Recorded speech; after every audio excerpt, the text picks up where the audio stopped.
यीशु सहाय, praise the Lord. यरूशलेम का 12 फाटकों के विषय में हम लोगों ने कभी चर्चा किया है। और ये यरूशलेम शहर में घुसने के लिए 12 दरवाजा या फाटक या गेट के रूप में जाना जाता है। और लोगों को जिस काम के लिए जाना होता है उसी गेट से होकर उनका निकलना और घुसना होता था। जैसे मंदिर के लिए लोग यदि दूर दूर से आए हुए हैं, वहाँ जाने के लिए जो गेट सुविधा है उससे प्रवेश करते थे। किसी को यदि कार, व्यापार या बिजनेस का काम से सिलसिले में जाना है, उनको उसी दिशा का गेट से होकर जाना। और गेट में घुसने के बाद जो काम करना है, करने के बाद में फिर से अपने जगहों पर लौट भी सकते थे। इसलिए आज हम देखते हैं, आज का संडे का जो है सेप्तुअगेसिमा, संडे का नाम दिया गया सेप्तुअगेसिमा। ये लैटिन शब्द सेप्तुअगेसियम से लिया हुआ है और जिसका अर्थ होता है 70वां दिन। यानी कि हम यदि इस सप्ताह से लेकर हम काउंटिंग करें, हिसाब करें ईस्टर तक का, यानी प्रभु यीशु मसीह का जी उठना दिन तक का, ये 70 दिन का समय को दर्शाता है। और ये काल जो होता है 3 सप्ताह का होता है, जो कि लेंट में प्रवेश करने का फाटक के रूप में या गेट के रूप में समझा जाता है। और उसमें से ये सेप्तुअगेसिमा 1 सप्ताह या 1 फाटक है। और इस फाटक से होकर जो प्रवेश करते हैं, लेंट के सीजन में हम प्रवेश करते हैं, महाउपवास काल में प्रवेश करते हैं। और ये उम्मीद किया जाता है उस काल में हम प्रभु के करीब आते हैं, प्रभु से संगति रखें, प्रभु से सुनते हैं और प्रभु का आशीर्वाद को जीवन में अपनाते हैं। और 70 दिन पूरा होने पर, यानी कि यीशु का जी उठने के बाद में, एक नया जीवन को हम देखने पाते हैं। यीशु मसीह को देख पाते हैं, मरने के बाद में तीसरे दिन जी उठता है एक नए जीवन के साथ में।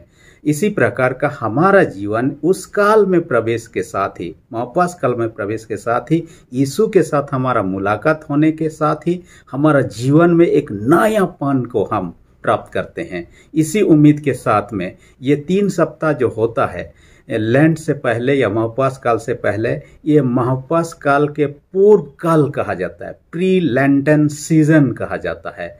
और इसलिए कि 70 दिन का है। 70 संख्या जो है बाइबल में कई जगह हम वर्णन पाते हैं। ये 70 दिन के बाद में एक नयापन को दर्शाता है।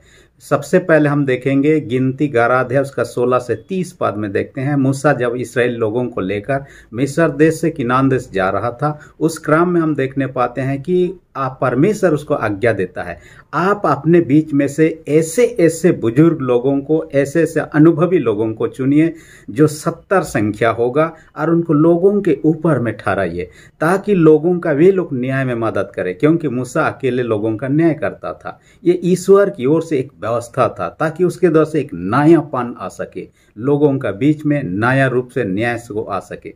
दूसरा हम लोग एक चर्चा पाते हैं भजन संहिता 90 अध्याय उसका 10 पद में पाते हैं, मनुष्य का जीवन का काल जो है 70 साल दर्शाया गया है। कोई यदि स्वस्थ है, बलवान है, सही है, तो उनका उम्र हो सकता है 70 से ज्यादा हो सकता है, 80, 90, 100 या उससे भी अधिक हो सकता है। परंतु एक लिमिट रखा गया है, 70 साल का एवरेज उम्र जो रखा गया है। इसलिए इस 70 संख्या के बाद में आदमी यदि इस दुनिया को, जीवन को छोड़ता, एक नए जीवन में प्रवेश करता है। यानी 70 के बाद में नए प्रकार का जीवन में प्रवेश करने की यहाँ भी बात। तीसरे हम एक घटना को पाते हैं, इस्राएलियों का बंधुआई, 70 साल का बंधुआई कहा जाता है। और 70 साल का बंधुआई के बाद में उनको फिर से मुक्त होने का अवसर मिलता है, अपने गांवों को, अपने शहरों को लौट जाते हैं, एक नए जीवन को शुरू करते हैं, यानी कि 70 साल के बाद में। चौथी जो हम देखने पाते हैं स्नेहड्रीन सभा, जो यहूदियों का बड़ा सभा था। और इस सभा में 70 सदस्य होते थे, मेंबर संख्या 70। हाँ, महायाजक के साथ में 71 हो जाते थे। और ये फाइनल डिसीजन लेता था, बड़े बड़े डिसीजन लेता था और कई चीज़ों का डिसीजन लेता था। इस कारण से ये बड़े सभा के नाम से जाना जाता है। इसलिए कि किसी का जीवन का जो अच्छा है उसके लिए अच्छा परिणाम हो सकता है, बुरा है उनके लिए बुरा परिणाम हो सकता है। इस सभा के माध्यम एक नयापन के आने की बात है। इसलिए 70 संख्या जो हम देखने पाते हैं आज का इतवार के बाद में जो गिनती आता है ईस्टर तक का, ये 70वां दिन है। आज का वचन में जब आते हैं लूका रचित सुसमाचार 10 अध्याय 38 से 42 पद के अनुसार में, हम इस सुसमाचार में देखने पाते हैं, इस सुसमाचार का लेखक लूक ही है। और लूक को हम कहते हैं कि वो वैद्य था। इसके साथ कुछ लोग डॉक्टर भी कह सकते हैं, वैद्य भी कह सकते हैं। इसके साथ कई सारे उसके साथ में उपाधि जुड़ा हुआ है। वो एक लेखक था, उसके लेख बहुत उच्च कटी था और ग्रीक भाषा में अच्छी पकड़ उसमें था। एक इतिहासकार भी था और उसका लेख सब देखने से इतिहास के दृष्टिकोण से भी लिखा हुआ दिखाई देता है। आगे हम देखने पाते हैं कि वो एक थियोलॉजियन भी था जो कि धर्म विज्ञान का अच्छा जानकार रखने वाला था और कई गुणों से संपन्न था। और अपने जीवन काल में हम देखने पाते हैं ये सुसमाचार उन्होंने लिखा लगभग माना जाता है 58 से 63 ईस्वी के बीच में माना जाता है। और इसलिए कि वह पौलुस के साथ में सेवकई में सहभागी रहा और पौलुस के जीवन के द्वारा से भी और सेवकई के साथ ही कई नए बातों को सीख चुका था। हालांकि वो यहूदी नहीं था, वो एक गैर यहूदी था। अन्य सुसमाचार लेखकों को हम देखने पाते हैं यहूदी बैकग्राउंड में से था। ये वैसा व्यक्ति था जो गैर यहूदी बैकग्राउंड में से आया और जिस व्यक्ति को उन्होंने लिखा उस व्यक्ति का नाम थियोफिलुस था और वो भी एक यहूदी नहीं था, वो भी गैर यहूदी था। यानी कि उसका लेख जो है गैर यहूदी लोगों को, जो अन्य जाति के लोग या तो जो यहूदी नहीं है, जो अब तक प्रभु को नहीं जानते, उन लोगों के सामने यीशु को ऐसा प्रकट करना है ताकि उनको जान सके, लोग पहचान सके और उद्धारकर्ता के रूप में स्वीकार कर सके। आज का वचन में हम देखने पाते हैं कि यहाँ मार्था मरियम के घर में यीशु का आगमन के विषय में चर्चा हम पाते हैं।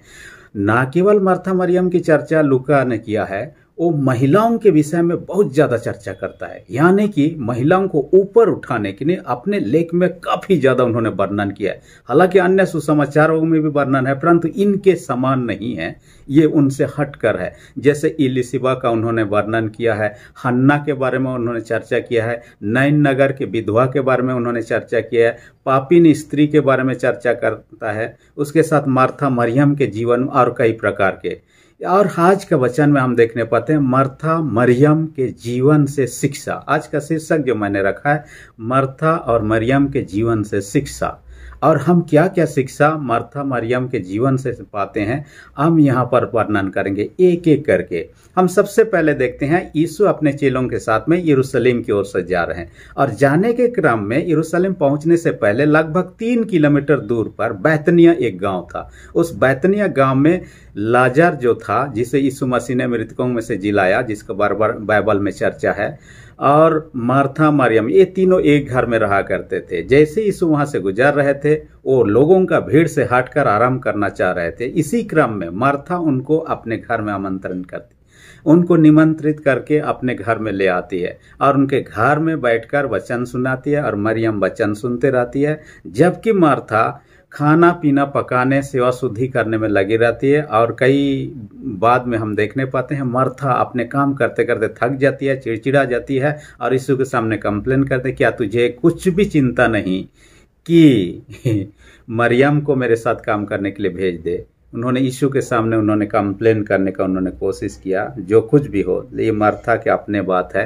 परंतु यहाँ पर हम देखने पाएंगे सबसे पहले मार्था का जीवन से हम क्या शिक्षा पाते हैं। मार्था का जीवन से पहला पॉइंट में मार्था का जीवन से सबसे पहली बात है मार्था का अच्छे गुण को हम देख पाते हैं। मार्था ने यीशु को आमंत्रित करती है अपने घर में आने के लिए। देखिए ये बड़ी बात है, यीशु इतना साधारण व्यक्ति नहीं था, हजारों लोग उसके भीड़ हुआ करते थे, सबके यहाँ जाते थे, लेकिन तब सबका घर तो नहीं गए ना, लोग उसको कई लोग बुलाते थे, उनके पास जाते थे, लेकिन जिन्होंने नहीं बुलाया उनके में से कई लोगों का घर खुद गए, लेकिन हो सकता है बुलाते तो उनके पास जाते। लेकिन यहाँ मार्था खुद निमंत्रण देती है और उनके निमंत्रण को यीशु स्वीकार करते हैं। जीवन में यीशु को अपने घर में निमंत्रण करना मार्था का बहुत बड़ी उपलब्धि है, बहुत अच्छा गुण में से है। क्या आप और मैं यीशु को आज आपके मेरे जीवन में निमंत्रण कर चुके हैं और हमारे यहाँ बस चुका है, रह चुका है? क्या आप और हम परिवार होकर यीशु को अपने घर में कभी निमंत्रण करते आए हैं या किए हैं? या हम अपने कलीसिया में, अपने समाज में, अपने शहर में यीशु को हम निमंत्रण किए हैं? नहीं किए हैं तो हमें करने की आवश्यकता है। मार्था के जीवन से तो यही शिक्षा मिलता है और हम उसको निमंत्रण करें तो यीशु तो आने के लिए तैयार है। प्रकाशित वाक्य 3:20 में कहता है, देख मैं द्वार पर खड़ा हो खटखटाता हूँ, यदि कोई मेरा सब सुनकर दरवाजा खोलेगा मैं अंदर जाऊंगा, उनके साथ रहूंगा कहता है। इसलिए मार्था ने इस मौका का उपयोग किया और अपने घर में उनको निमंत्रण किया। दूसरी विशेष बात जो पाते हैं, मार्था सेवा करती है। ना केवल यीशु का, यीशु के साथ जितने लोग थे, कितने चेले थे हम जानते हैं, यीशु के 12 चेले थे, उनमें से कितने लोग उपस्थित थे वर्णन में हमें नहीं मिलता है, परंतु और लोग भी थे, उनका सेवा कर रही थी। किसी के परिवार में कोई गेस्ट आता है, यदि कोई मेहमान आता है, उनका सेवा करना आदमी का या यहूदी परिवार का ये कर्तव्य था। यदि व्यक्ति को खाली हाथों या तो बिना खाए पिए उस घर पे जाना पड़े तो ये समझा जाता था कि अपमान की बात समझा जाता था। इसलिए यीशु मसीह और बाकी चेलों का सेवा करने में मार्था लग गई, और हम देखने पाते हैं ये उनका अपमान नहीं कि यहाँ पर सेवा करने के द्वारा उनको सम्मान किया, कम से कम उनके लिए कम से कम उन्होंने ये काम किया। तीसरी विशेष बात हम देखने पाते हैं, हर एक के लिए खाना पीना पका रही है, यानी कि भोजन खाने पीने की चीज़ों का उन्होंने तैयारी कर रही है। और ये सही बात है, कोई यदि मेहमान आते हैं भूखा है तो उसको खिलाना ये अच्छी बात है, परंतु हमें ऐसा दिखने लगता है यीशु मसीह इस घड़ी भूखा नहीं है, और यीशु मसीह भीड़ से भागकर एकांत में वहाँ रेस्ट करना चाह रहा था, एकांत में कुछ क्षण शांतिमय जीवन व्यतीत कर। ऐसे घड़ी में मार्था बहुत सारी चीज पकाकर खुद वह परेशान हो जा रही है, और उनका बहन जो कि मरियम थी वो सहायता न करने के कारण यीशु के सामने कंप्लेन कर रही है। देखिए, खाने पीने पका के देना अच्छी बात है, खासकर यदि परमेश्वर के सेवक सेविकाओं के लिए, परमेश्वर के दासों के लिए, क्योंकि बाइबल हमें बताते हैं, मार्कुस 9:41 में कहता है, धन्य मनुष्य जो परमेश्वर के नाम से आने वाले जनों को एक कटोरा भी ठंडा पानी पिलाता है, आप उसका प्रतिफल कदापि नहीं खोएगा। इसलिए परमेश्वर के दास के प्रति यदि अच्छा व्यवहार किया जा रहा है, खिलाने पिलाने का या उनके लिए किया जा रहा है, ये अच्छी बात है और ईश्वर की ओर से प्रतिफल है, मार्कुस 9:41 के आधार पर कहता है। लेकिन आगे हम देखने पाते हैं, सेवा करते करते जैसे ही थक गई, चिड़चिड़ा गई, वो यहाँ पर लिखता है घबरा गई कहता है, यानी कि इतनी ज़्यादा उन्होंने खान पान सेवा शुद्धि इत्यादि में समय स्पेंड कर दी, समय व्यतीत कर दी, कि यीशु के साथ बैठने, यीशु का वचन सुनने, यीशु के संगति रखने का उन्होंने भुला गई। और यीशु के बिना हमारा जीवन तो आप जानते हैं अशांति बेचैनी का जीवन होगा। जहाँ यीशु बैठे हैं वहाँ मरियम बैठी हुई है, परंतु हम मार्था को देखने पाते हैं वो किचन में है। हालांकि सबके लिए भोजन आवश्यकता है, परंतु इस घड़ी यीशु चाहता था शांतिमय साथ, और यीशु से दूर रहकर मार्था बेचैनी की हालत में हम उसको देखने पाते हैं। आज भी जो व्यक्ति यीशु के संगति, यीशु के उपस्थिति दूर है, वचन के संगति से दूर है, उनके जीवन में घबराहट, अशांति, बेचैनी होना स्वाभाविक है। एक मुर्गी का उदाहरण ले लीजिए। मुर्गी, छोटे छोटे बच्चे जब होते हैं, देखिए उनको हमेशा जब भी खतरा होता है अपने पंखों के नीचे ले आती है और उनसे लड़ने लगती है, उनको डिफेंड करने लगती है ताकि अपने बच्चों को बचा सके। यदि उनमें से कोई एक बच्चा यदि दूर हो जाए, माँ से दूर हो जाए, वो चिल्लाना शुरू करेगा अपने भाषा में, अपने आवाज करते हुए, ताकि क्योंकि वो असुरक्षित महसूस करता है या करती है। और इस कारण से मुर्गी एक उदाहरण है, उसके पंख के नीचे है तो बच्चे सुरक्षित महसूस करते हैं। वैसे ही हम प्रभु के करीब हैं, वचन सुन रहे हैं, संगति रख रहे हैं, हम उसके साथ में सुरक्षित हैं। यदि प्रभु से दूर हैं, जैसे मार्था यीशु से दूर किचन में पड़ी हुई थी, यीशु के करीब नहीं थी, और यहाँ बेचैनी हो रही, घबरा गई। और एक विशेष बात हम 5वीं बात में देखने पाते हैं, उन्होंने यीशु को कहती है, यहाँ पर वचन में साफ साफ कहता है, हे प्रभु, क्या तुझे कुछ भी चिंता नहीं कि मेरी बहन ने मुझे सेवा करने के लिए अकेले छोड़ दी। यानी यीशु के सामने कंप्लेन कर रही, यीशु मेहमान होकर उनके सामने कंप्लेन कर रहे, कठोर शब्द का इस्तेमाल कर रहे। ऐसा लग रहा है कि यीशु पर आक्षेप कर रही है। यीशु को यहाँ पर हम कह सकते हैं, यदि व्यक्ति गहराईता से ले, उस अपमानित महसूस कर रहे होंगे। और ऐसा कोई भी मेहमान नहीं चाहता उनके घर में, हे प्रभु, क्या तुझे ये कुछ भी चिंता नहीं कि मेरी बहन मुझे सहायता करे। आप उसको यदि भेज देते तो वो सहायता करती। माने यीशु को आपको होश नहीं है क्या? हाँ, वो एक साफ साफ कहें तो यीशु को आपको होश नहीं है कि मैं अकेले इतना खट रहे हूँ, मरियम को आना चाहिए और आप भी उनको बैठने दे रहे हैं, उनको भेजना चाहिए। माने ब्लेम कर रही है, यहाँ पर कहने जैसे दिख रहा है। हम जीवन में कई बार मार्था के समान हो जाते हैं, कई चीज़ों से परेशान हो जाते हैं, हम ब्लेम ईश्वर पर देने लगते हैं। ईश्वर मुझ पर दया नहीं कर रहा है, मुझ पर ये नहीं कर रहा है, इस कारण से मेरे जीवन इस प्रकार की हो गई। हमें ऐसा कभी नहीं करना चाहिए। कई बार ईश्वर के विरोध में बातें करने लगते हैं, ईश्वर के विरोध में काम करने लगते हैं, चर्च के विरोध में, कलीसिया के विरोध में करते हैं, या और कलीसिया तो ईश्वर का ही है। और ऐसा करना कभी भी शोभा नहीं देगा। मार्था के समान अपने आप को पाते हैं। यदि हम उसका अपमान करें और उसके बाद में हे प्रभु मुझे आशीष दीजिए, ये दीजिए, वो दीजिए, हम पहले तो अपमान करेंगे, उसको गाली देंगे या तो खराब शब्द बोलेंगे, उसके बाद में उससे मांगेंगे सारे दया आशीष, तो क्या होगा। मैं इतिहास में एक घटना के बारे में पढ़ रहा था, जूलियस सीजर, जो हम इतिहास में पाते हैं जूलियस सीजर के बारे में। वो एक बार क्या हो रहा था, एक ईजेन सागर में अपने साथियों के साथ में नौका में वो जा रहे थे। और क्या हुआ, उस समय जवान अवस्था, 25 साल का उम्र था। समुद्री डाकुओं ने उसके नौका को घेर लिया। घेरने के बाद में उनको किडनैप करके अपने जगह ले लिया टापू में। और टापू में लेने के बाद में उन्होंने कहा कि हमें फिरौती चाहिए आपको छोड़ने के बदले में। उन्होंने फिरौती के लिए क्या, 30 चांदी के सिक्के उन्होंने मांगे। उन्होंने कहा मैं इतना महान इंसान हूँ और इतने बड़े इंसान हो, 30 चांदी के सिक्के मांगना मेरा अपमान नहीं है क्या। तो समुद्री डाकुओं से उन्होंने कहा आप लोग रेट ज़्यादा बढ़ाइए मेरा छुड़ाने के लिए, कहीं से जुगाड़ करके दे दिया जाएगा। उन्होंने जब अपना ही कहा तब डाकुओं ने कहा अच्छा ठीक है, 20 मांगे थे, 50 चांदी के सिक्के दिया जाए। लेकिन उन्होंने कहा आप लोगों ने नीचे इतना कम रेट मेरा लगा के मुझे किडनैप किए हैं और छुड़ौती के लिए इतना कम रेट लगे, ये मेरे लिए अपमान की बात है और इस अपमान का मैं बदला लूंगा जरूर। और मुझे छोड़ने के बाद में आप लोगों के सबको पकड़ के मैं सूली पर चढ़ा दूंगा। और 50 चांदी के सिक्के जब उनको दे दिया गया, उनको छोड़ दिया गया। कुछ ही दिन में अपना एक दल बल गठन किया जूलियस सीजर ने और उस टापू पर हमला किया जहां पर समुद्री डाकू लोग हुआ करते। सबको पकड़ डाला, सबको सूली पर चढ़ा के उनको मार डाल। अपमान का बदला हम प्रभु, ये तो एक सम्राट बना बाद में जूलियस सीजर को हम देखने पाते, एक सम्राट होकर लोगों के लिए अपना अपमान का इस प्रकार का बदला ले। हम यदि प्रभु के प्रति अपमानित शब्द इस्तेमाल करें, अपमान करें उनका, हमारे कामों के द्वारा, हमारे बातों के द्वारा, हमारे व्यवहार के द्वारा, तो सोचिए हमारे प्रति उनका क्या दिन होगा, अंतिम दिन में किस प्रकार का बर्ताव होगा। इसलिए हम ऐसा कदापि ना करें। 6वीं बात कहता है, मार्था जो है लौकिक चीजों के लिए यानी कि शारीरिक भोजन के लिए चिंता कर रही थी, जबकि मरियम को हम देखने पाते हैं वो आत्मिक भोजन के लिए, जो परमेश्वर का वचन है।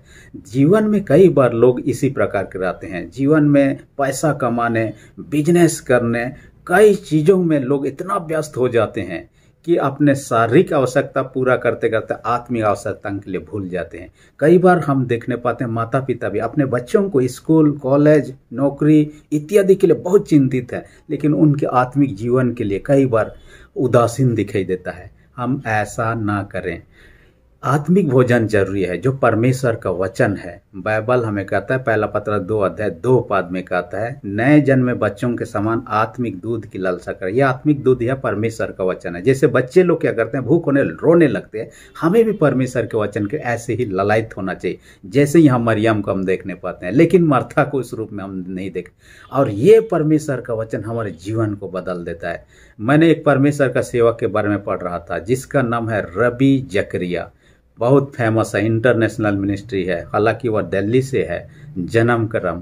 और जब वो 17 साल का उम्र में था, आप जीवन से हताश हो चुका था और अपने जीवन को ख़त्म करना चाह रहा था, और उन्होंने जहर पी लिया। जहर पीने के बाद उसका हालत बिगड़ गया, उसको हॉस्पिटल में एडमिट कर दिया गया। अंतिम घड़ी था। ऐसे घड़ी में जब हॉस्पिटल में एक व्यक्ति आया, उन्होंने एक नया नियम का, जो बाइबल का नया नियम पाठ था, उसको उनको देने चाहा, लेकिन वो लेने के काबिल भी नहीं था। और उनके माँ ने उनको कहा, इस घड़ी इन चीज़ों का कोई फायदा नहीं, इसलिए आप यहाँ से दूर चले जाइए। उन्होंने सुसमाचार नया नियम को तो ले ली उसकी माँ ने, लेकिन उस व्यक्ति ने क्या कहा, इस घड़ी इस व्यक्ति को दूसरे चीज़ों से बढ़कर इस नया नियम या बाइबल की उनको ज़रूरत है, इसलिए आप मना मत कीजिए। और उन्होंने उलाटा यूहन्ना 14 अध्याय, और वहां पर कहता है, मार्ग, सत्य और जीवन मैं हूं। यीशु मसीह का जो कथन है, बिना मेरे द्वारा कोई स्वर्ग को जा नहीं सकता। उसके बाद 19 पद को देखता है, मैं जीवित हूं, तुम भी जीवित रहोगे। इस वचन को सुनने के बाद, पढ़ने के बाद में रबी जकरिया के मन में एक प्रकार का बदलाहट आ गया। यीशु मसीह कहता, मैं जीवित हूं, तुम भी जीवित, मैंने मरने से वो बच सकता है। इसलिए उसी घड़ी उस पर, यीशु पर विश्वास किया। उनके स्वास्थ्य में तुरंत ही परिवर्तन होने लगा। 4-5 दिन के बाद में वो छुट्टी हो गया, स्वस्थ हो गया। डॉक्टरों ने कहा हमने आपको तो बचा लिया किसी तरह, लेकिन आपका मरने का जो ख्याल था, आपके मन को हमने बदल नहीं सका। उन्होंने कहा उसकी चिंता मत कीजिए, मैं अपने आप से पूरा रूप से बदल चुका हूँ। और वो वहाँ से जाते हैं। आज पूरे इंटरनेशनल लेवल पर उनके सेवकाई को हम देख पाते हैं और बहुत सारे लोग उनके माध्यम से कम प्रभु के पास लाए जाते हैं। वो एक क्रिश्चियन एपोलॉजिस्ट है और मसीही शिक्षा और मसीही विश्वास की रक्षा के लिए कम से कम वो हमेशा वाद विवाद करते हुए भी देखने पाते हैं। हम दूसरी ओर देखेंगे, यहाँ पर जैसे वचन को हम अपने जीवन में महत्व दें। मर्था ने नहीं दिया, अलग बात है, आप और हम भी महत्व ना देता हम मर्था के जगह पर अपने आप को पाएंगे। दूसरी विशेष बात हम पाते हैं मरियम के जीवन में बहुत ही छोटी से शब्द लिखा। वो यीशु के चरणों में बैठकर परमेश्वर का वचन सुन रही थी वहां पर। तो सबसे पहली बात देते हैं यीशु के चरणों के पास बैठना। क्या दर्शाता है यीशु के चरणों के पास बैठना? एक तो दीन और नम्र, किसी के पैर के सामने आप बैठेंगी, ये दीन और नम्रता का प्रतीक है। दूसरी विशेष बात हम देखने पाते हैं, ये एक शिष्य का, चेला का सीखने की प्रवृत्ति को दर्शाता है। तीसरी महत्वपूर्ण बात है, ये किसी व्यक्ति के सामने अपने आप को समर्पण के अर्थ को बतलाता है। यानी यीशु मसीह के सामने मरियम अपने आप को समर्पित कर चुके थे। चौथी विशेष बात हम देखने पाते हैं, यीशु के पैरों के पास बैठने का मतलब यीशु के करीब होना, यीशु के साथ होके बैठना, यानी यीशु के साथ संगति रखने का। और ये अच्छी बात है क्योंकि यीशु के साथ हैं, यीशु हमारे साथ हैं, हम सुरक्षित हैं। मैंने अभी मुर्गियों का उदाहरण दिया है। छोटे बालकों के विषय में देखिए, यदि माता पिता के साथ में है, यदि किसी मार्केट में वो अकेला गुम हो जाए, क्या होगा? बच्चा इधर उधर भटकने लगेगा, रोने लगेगा, अपने माता पिता को खोजने लगेगा। लेकिन माता पिता साथ, उनको चिंता नहीं, हमें कब लौटना है, क्या खाना है, कब जाना है, हमें बस में चढ़ना है कि नहीं चढ़ना है, क्या करना है, उनको कोई टेंशन नहीं, साथ में माता पिता हो। ऐसे ही ईश्वर हमारे साथ होगा, हमारे कोई चिंता नहीं। इसलिए परमेश्वर का वचन भी कहता है, जिसके पहला यूहन्ना 5:12, जिसके पास पुत्र है उसके पास जीवन है, जिसके पास पुत्र नहीं है यानी यीशु मसीह नहीं, उसके पास अनंत जीवन नहीं है कहता है। इसलिए उनके संगति रखना, उसके साथ होना मरियम के लिए एक प्रकार का हम कहें सुरक्षित है। हम यदि प्रभु के संगति में, प्रभु हमें बचाएगा हर खतरों से, हर प्रकार की परिस्थिति से हमें उबारे। हमारे जीवन में समस्या नहीं आएंगे ऐसी बात नहीं है, हमारे जीवन में परेशानी नहीं होंगे ऐसी बात नहीं है, परंतु उन परिस्थितियों से हमें उबार लेगा। बीते साल दिसंबर महीना की घटना है। एक घटना मध्य प्रदेश की घटना है, जो कि किरण बेगियन नाम की एक महिला के विषय में हम लोगों ने न्यूज़पेपर में पढ़ा और उसके बारे में वीडियो भी बन चुका है। और उन्होंने क्या किया, अपने घर जो कि जंगल के किनारे था, घर के बाहर में अपने 3 बच्चों के साथ में वो आग जलाकर बैठी हुई थी, अपने पति का इंतजार कर रहे थे। वो ड्यूटी से लौट रहा होगा और इसी के क्रम में शाम का समय था, संध्या और चल रहा था। एक तेंदुआ जंगल से निकल के आता है। उनका 6 साल का एक बेटा था, उसको पकड़ लेता, दबोच के वो लेने लगता और जंगल की ओर भागने लगता।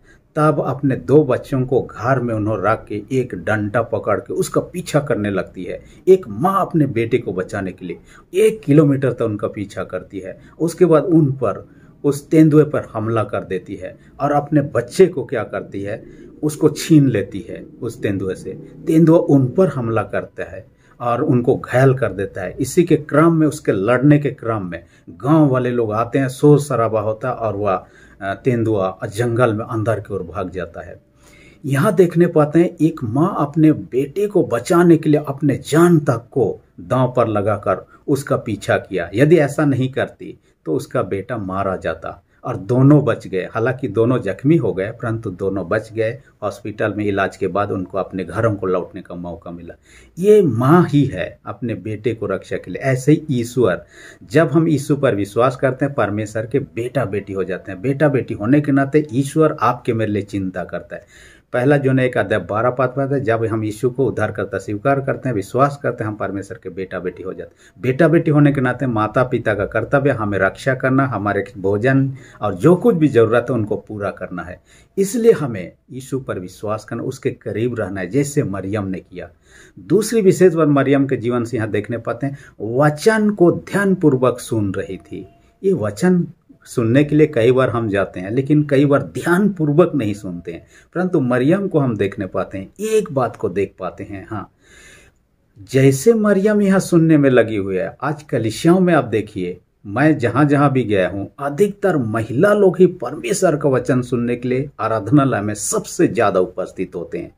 इसलिए हम कह सकते हैं कि मरियम का जो रोल था, मरियम जो आधा ये उन्होंने वहाँ पर अपने जीवन के द्वारा उदाहरण दिया है, उसको महिलाओं ने कम से कम अपना लिया है। और महिला लोग कम से कम प्रभु का वचन सुनने के लिए अधिक से अधिक संख्या में आराधनालय में आते हैं, चाहे जहाँ वचन प्रचार होता है। इसलिए उनको धन्यवाद देने का विषय है। परंतु साथ ही साथ कई बार ये भी देखा जाता है, लोग वचन सुनने के लिए आराधनालय में आते हैं, आने के साथ ही प्रभु पर ध्यान लगाने के बजाय में एक दूसरे पर, अभी तो गिरजा शुरू होने में टाइम है, हम एडवांस आ गए, गपशप शुरू कर लेते हैं। हालांकि वो गपशप करने का जगह नहीं, गिरजाघर से बाहर तो है, गिरजा के क्रम में नहीं है।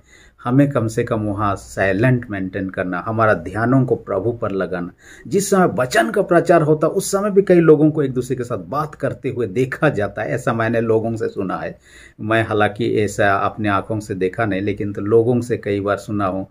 जब उपदेश चलता है, कई लोग पीछे तरफ बातें करते रहते हैं। ऐसा करना सही नहीं है और प्रभु इस चीज़ों से कभी भी खुश नहीं होगा। हम मरियम के जीवन को देखिए, ध्यानपूर्वक प्रभु के चरणों में बैठकर वचन सुन रही थी। हम उनका अनुसरण करें, प्रभु का वचन को फॉलो करें। प्रभु का वचन सुनने के द्वारा क्या होता है, हमारा विश्वास बढ़ता है, क्योंकि वचन सुनने के द्वारा विश्वास बढ़ता है। रोमी 10 अध्याय 17 के अनुसार का। दूसरी विशेष पर, वचन जब हम ग्रहण करते हैं, वचन हमें सही दिशा में अगुवाई करता है, ये सही डायरेक्शन में हमें अगुवाई देता है। तीसरी महत्वपूर्ण है, वचन के द्वारा हम देखते हैं, ये आत्मिक भोजन है। जैसे कि पहला पतरस 2 अध्याय 2 पद में हम देख चुके हैं, ये आत्मिक भोजन है। जैसे शारीरिक भोजन हर दिन लेते हैं, आत्मिक भोजन भी हमें लेना चाहिए। आत्मा बलवंत होगा, शक्तिशाली होगा। हम आत्मिक रूप से बलवंत होंगे तो हर प्रकार की परीक्षा में शैतानिक ताकत हमें पाप में गिराने का कोशिश, उससे हम जीत हासिल कर सकते हैं। यदि कमजोर हैं आत्मिक रूप से, तुरंत हम पाप में गिर जाएं। मैंने एक व्यक्ति के बारे में पढ़ रहा था और उस व्यक्ति का नाम है गौतम राजभर। बीते 2020 ईस्वी में वो सऊदी अरब काम करने के लिए गया हुआ था और अपने जीवन के घटना वर्णन कर, जिस कंपनी में वो काम कर रहा था, इसलिए कि वो विदेशी था वहाँ और दूसरा लोग नहीं था, इनको क्या किया गया, एक लेबर के समान खटाने लगे। उन्होंने कहा, मैं इस काम के लिए यहाँ आया नहीं हूँ, मैं जिस काम के लिए आया हूँ मुझे वो काम दीजिए। तब उन्होंने नहीं माना तो उन्होंने कंप्लेन कर दिया। जैसे कंप्लेन कर दिया, उन्होंने उसको ताड़ना देना शुरू कर दिया, पकड़ लिया, एक रूम में बंद कर दिया। और रूम में बंद करने के बाद उन्होंने खोला नहीं, मरने के लिए छोड़ दिया। पहला दिन हुआ, भूखे सोसे, कुछ नहीं, खाना ना पीना, कुछ नहीं। फिर दूसरा दिन, तीसरा दिन, चौथा दिन होते होते वो पूरा कमजोर हो चुका था। 5वां दिन होने तक उन्होंने समझा कि अब मारने का घड़ी है। उन्होंने एक छोटा सा वीडियो बनाया और कहा कि मैं फलाना जगह पर ऐसे ऐसे एक रूम के अंदर मैं बंदी हूँ, इसलिए कोई हो सकता है मदद तो मेरे लिए मदद भेजिए। और उन्होंने इंटरनेट पर छोड़ दिया, ट्विटर पर छोड़ दिया और जो जगह पर हो सकता है सोशल मीडिया के माध्यम उन्होंने छोड़ दिया। जैसे इंडिया के लोगों ने, उसके जानने वाले लोगों ने देखा, उन्होंने इंडियन एम्बेसी को कांटेक्ट किया, उनके माध्यम से सऊदी अरब को कांटेक्ट किया गया। वहां से पुलिस को आदेश दिया गया उस जगह पर जाए, तलाश करे। पुलिस की गाड़ी वहां पहुंचती है, उसके बाद उनको रेस्क्यू किया जाता है, उद्धार किया जाता है। वो तब तक पूरा हड्डी के हड्डी, माने बेहोशी हालात में, हड्डी मांस खाली बचा हुआ था, क्योंकि 5 दिन से कुछ भी खाया नहीं था, कुछ भी पिया नहीं था। खाना ना खाए तो चले, पानी भी ना पिए तो आदमी का क्या हालत होगा। वो मर सकता था, तो मरने से पहले ही वो आ गए और किसी तरह बचा ले। ये क्या, खाने पीने ना खोने के कारण से वो हड्डी मत के बच गया था। ऐसे ही हम आत्मिक जीवन में आत्मिक भोजन की कमी, जो परमेश्वर का वचन हो, हम आत्मिक रूप से कमजोर हड्डी मतर हो जाएंगे और हम पाप में तुरंत गिर सकते हैं। शैतान तो यही चाहता है। पहला पतरस उसका 5 अध्याय 8 पद में कहा, शैतान गरजते सींग की नहीं इस खोज में रहता है कि इसको फाड़ डालें। इसलिए हमें ट्रैप में ना गिरे, हमें पाप में नहीं गिरा सके, इसलिए हमें आत्मिक भोजन की आवश्यकता है ताकि हम बलवान हो सके, शक्तिशाली हो सके। हम मर्था के समान सेवा का काम, जो खाने पीने की चीज वस्तु, इनसे हम हट नहीं सकते हैं, परंतु महत्वपूर्ण जो पहला स्थान देना है वचन को देना है। इसलिए हम मर्था का जीवन से यही बातों को सीखते हैं। आइए हम इसको अपनाएं और प्रभु का संगति में बने रहें, प्रभु का वचन के संगति में बने रहे, ताकि प्रभु का आशीष आपके मेरे जीवन के साथ बना रहे। प्रभु इस वचन का अधिक कैसे आशीष दे। यदि अब तक आपने मेरे चैनल को सब्सक्राइब नहीं किया, इसी घड़ी नीचे जो रेड बटन है उसे प्रेस करके सब्सक्राइब कर दीजिए और जो बेल आइकन निकलेगा उसे भी प्रेस करके ऑल पर सेट कर दीजिए ताकि आने वाले वीडियोस का नोटिफिकेशन आपको समय पर मिल सके। धन्यवाद।